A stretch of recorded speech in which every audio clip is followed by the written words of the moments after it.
Good morning students. अब हम जो हमारा चैप्टर चल रहा है ऑर्गेनाइजेशन का, उसका नेक्स्ट टॉपिक करेंगे फीचर्स ऑफ ऑर्गेनाइजिंग। पहले मैंने आपको मीनिंग और इम्पोर्टेंस करवाई थी ऑर्गेनाइजिंग की। अब नेक्स्ट टॉपिक है इसका फीचर्स। फीचर्स जो है मीनिंग में से ही बनाई जाती हैं। तो सबसे पहले मैंने कहा था ऑर्गेनाइजिंग का मीनिंग होता है कि काम डिवाइड कर दिया जाता है सारा। तो फर्स्ट फीचर यही बनेगी division of work. Division of work means काम डिवाइड कर देना। जो जिस काम को करने के योग्य है, जिसमें एबिलिटी है, उसके अकॉर्डिंग उसको काम डिवाइड कर दिया जाता है। तो डिवीज़न ऑफ वर्क में जितना भी बिजनेस है, बिजनेस का वर्क है, सारे काम को छोटे छोटे पार्ट्स में डिवाइड कर दिया जाता है। फिर जो वर्कर उस काम को करने की एबिलिटी रखता है उसको वो काम दे दिया जाता है। फिर नेक्स्ट है कोऑर्डिनेशन। अब कोई भी काम बिना कोऑर्डिनेशन के कंप्लीट नहीं हो सकता, क्योंकि बिजनेस में बहुत सारे पर्सन्स काम करते हैं, एक दूसरे से रिलेटेड होते हैं, और सबका मेन मकसद क्या होता है? ऑर्गेनाइजेशन के ऑब्जेक्टिव को अचीव करना। और ये तभी हो सकता है जब जितने भी डिपार्टमेंट है सब में कोऑर्डिनेशन हो आपस में, क्योंकि सबका काम एक दूसरे पे डिपेंड है। फिर प्लूरलिटी ऑफ पर्सन। प्लूरल और सिंगुलर। सिंगुलर मतलब सिंगल पर्सन, प्लूरल मतलब मोर देन वन पर्सन। तो कोई भी ऑर्गेनाइजेशन है उसमें एक ग्रुप ऑफ मैनी पर्सन्स होता है। एक पर्सन कभी भी ऑर्गेनाइजेशन को नहीं चला सकता। तो सारे जो पर्सन हैं मिलकर काम करते हैं और किसी कॉमन पर्पज़ के लिए करते हैं। एक जो सिंगल पर्सन है वो ऑर्गेनाइजेशन नहीं बना सकता, इसीलिए इसको कहा जाता है plural of person. Common objective. अब जो भी ऑब्जेक्टिव है सबका कॉमन ही होगा कि सेल का टारगेट अचीव करना है, प्रॉफिट अर्न करना है। सबका मेन पर्पज़ क्या है? ऑब्जेक्टिव तो सबका सेम ही है ना, तो कॉमन ऑब्जेक्टिव के लिए कोई भी काम किया जाता है। Organization is a machine of management. अब जो ऑर्गेनाइजेशन को मशीन क्यों कहा जाता है? जैसे कोई मशीन है, मान लो उसका कोई भी पार्ट ख़राब हो जाए या उसका कोई पार्ट फंक्शन काम ना करे सही तरीके से, तो वो अच्छे से मशीन वो काम नहीं कर पाएगी। ऐसे ही ऑर्गेनाइजेशन में भी सारा काम इस तरीके से डिवाइड किया जाता है कि सही तरीके से हो जाए। मान लो ऑर्गेनाइजेशन का कोई वर्कर सही काम नहीं कर रहा, तो मतलब सारा काम ख़राब हो गया। तो इसलिए ऑर्गेनाइजेशन में सही तरीके से काम चलता रहे। If the division of work is not done properly और post are not created correctly, the whole system of management collapse. मतलब अगर सही तरीके से काम डिवाइड ना किया जाए, सबको बताया ना जाए क्या करना है, तो सारा का सारा काम ख़राब हो जाएगा। तो ये थी ऑर्गेनाइजिंग की फीचर्स। अब हम नेक्स्ट टॉपिक करेंगे इसी का। जो ऑर्गेनाइजेशन है वह दो तरह का होता है। इसके टू टाइप्स है, formal and informal organization. Formal का मतलब जो जिस बिज़नेस में हम काम करते हैं, मतलब जिस संस्था में हम काम करते हैं, उसमें फॉर्मल तरीके से बनाया गया और इस्टेब्लिश किया गया, और रिलेशन आपस में एम्प्लॉयर के द्वारा एम्प्लॉई का रिलेशन बताया गया। तो सबसे पहले इसमें रिलेशन बताए जाते हैं, फिर उसमें काम उसके बाद डिवाइड किया जाता है। तो ये दो तरह का है, फॉर्मल और इनफॉर्मल। फर्स्ट है फॉर्मल ऑर्गेनाइजेशन। फॉर्मल ऑर्गेनाइजेशन का मतलब क्या है? Organization in which the responsibility, authority and the mutual relationship among all the employees working in an enterprise are clearly defined। मतलब जो भी रिस्पॉन्सिबिलिटी हैं, अथॉरिटी हैं, या उनके आपस में जो रिलेशन है उनको क्लियरली बता दिया जाता है। अब रिस्पॉन्सिबिलिटी अथॉरिटी क्या होती है? रिस्पॉन्सिबिलिटी मतलब वही काम देना कि तुम्हारी ड्यूटी बनती है, तुमने ये काम करना है। अथॉरिटी का मतलब डिसीजन लेने की पावर दे देना। और फिर आपस में रिलेशन बताना कि कौन सुपीरियर है, कौन सबॉर्डिनेट है, मतलब कौन एम्प्लॉयर है, कौन एम्प्लॉई है, कौन किसको रिपोर्ट करेगा, किससे रिपोर्ट लेगा।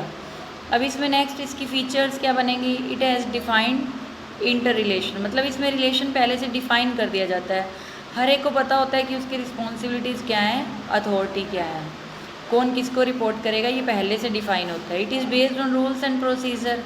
इसमें जो भी फॉर्मल ऑर्गेनाइजेशन बनाया जाता है कुछ रूल्स एंड प्रोसीजर पर बेस्ड होता है, क्योंकि रूल्स जब भी हम फॉर्म में या ऑर्गेनाइजेशन में काम करते हैं तो उसमें रूल्स बनाए जाते हैं, प्लानिंग की जाती है, प्लानिंग के अकॉर्डिंग हमें काम डिवाइड करके दिया जाता है, फिर हमने उसको अचीव करना है। It is based on division of work. ये मैंने पहले भी तुम्हें बताया है कि ये डिवीज़न ऑफ वर्क पर बेस्ड होता है, कि इसमें सारा काम डिवाइड कर दिया जाता है एबिलिटी के according. It is deliberately created. Deliberately का मतलब होता है जानबूझकर क्रिएट किया जाता है। तो काम डिवाइड किया जाता है किसी ऑब्जेक्टिव को, ऑर्गेनाइजेशन का जो ऑब्जेक्टिव है उसको अचीव करने के लिए, मीन्स जानबूझकर बनाया गया है। It is impersonal. इम्पर्सनल का मतलब होता है कि फीलिंग्स ना देखना।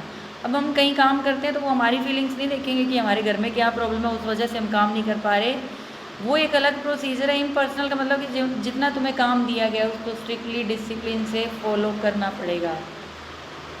Personal feelings are ignored and strict discipline is observe. मतलब पर्सनल फीलिंग्स को इग्नोर कर दिया जाता है और डिसिप्लिन को ऑब्जर्व किया जाता है या मेंटेन किया जाता है।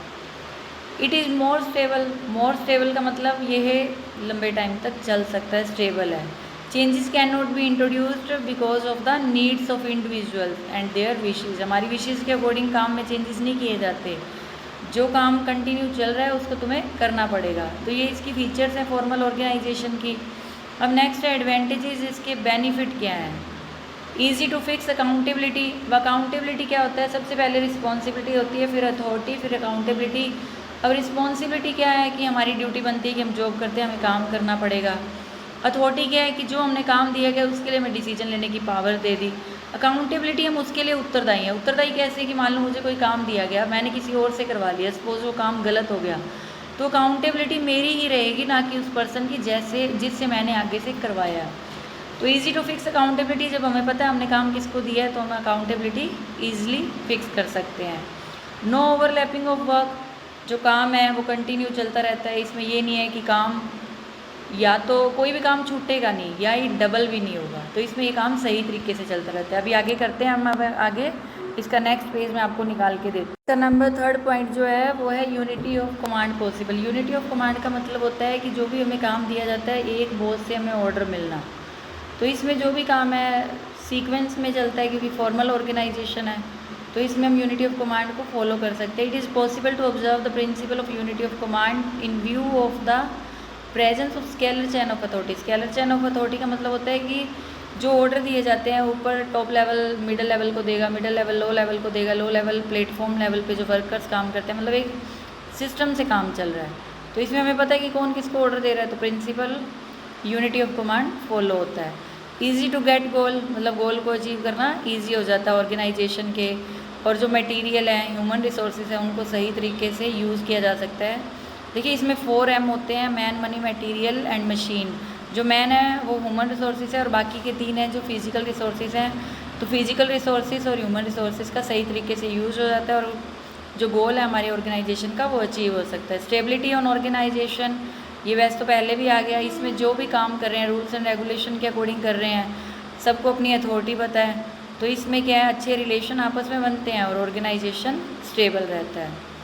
अब ये थे इसके एडवांटेजेस। अब नेक्स्ट है लिमिटेशंस। लिमिटेशन मतलब इसमें अब काम सीक्वेंस में हो रहा है, सीक्वेंस में होने की वजह से जैसे अभी मैंने बताया कि स्केलर चेन सिस्टम फॉलो होता है। Scalar chain top level middle level को ऑर्डर देगा, मिडिल लेवल लो लेवल को, मान लो ये रिटर्न में ऑर्डर हो रहा है, तो रिटर्न में होने की वजह से जो हमारा डिले हो सकता है काम में, कैसे हो सकता है, जो ज़रूरत के काम है वो पेंडिंग रह जाएंगे और जो अननेसेसरी वर्क है उनके वजह से कंप्लीट करने के चक्कर में हमारा जो ज़रूरी काम है वो डिले हो सकता है। लैक ऑफ इनिशिएटिव, इनिशिएटिव का मतलब होता है कुछ आगे आके करना, कुछ नया बताना, लेकिन ऐसा तो हो ही नहीं सकता क्योंकि सबको काम डिवाइड कर दिया, वो अपने तरीके से काम कर ही जा रहे हैं, जो काम मिला हुआ, कुछ इनिशिएटिव तो है ही नहीं, कुछ आगे आके नया तो बता ही नहीं रहे।